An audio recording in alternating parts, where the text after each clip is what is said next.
Hello guys, આ મારા mummy છે. તે સિલાઈ કામનું કામ કરે છે. બોક્સ ને બધું જ બનાવે છે. તકિયાના કવર, ચાદર, કોઈ પણ વસ્તુ સિલાઈ કામ કરે છે. Hello mummy. હાય. આજે આ એક સરસ મજાનો થેલો બનાવું છું.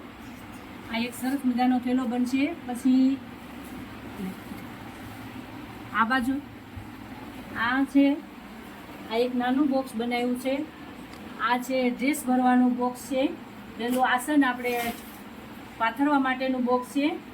અને આ પણ એક સરસ મજાનું બોક્સ બનાવ્યું છે. બેહી જાઓ.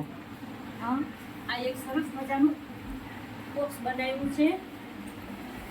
અને આ આપણે ઓશિકાના કવર છે, તકિયાના કવર છે, ગોળ ટેકાના કવર છે, બધું જ હું બનાવું છું. કોઈને ઓર્ડર ઉપર જોતું હોય તો સબસ્ક્રાઈબ, લાઈક, શેર અને કોમેન્ટ કરજો. તો તમને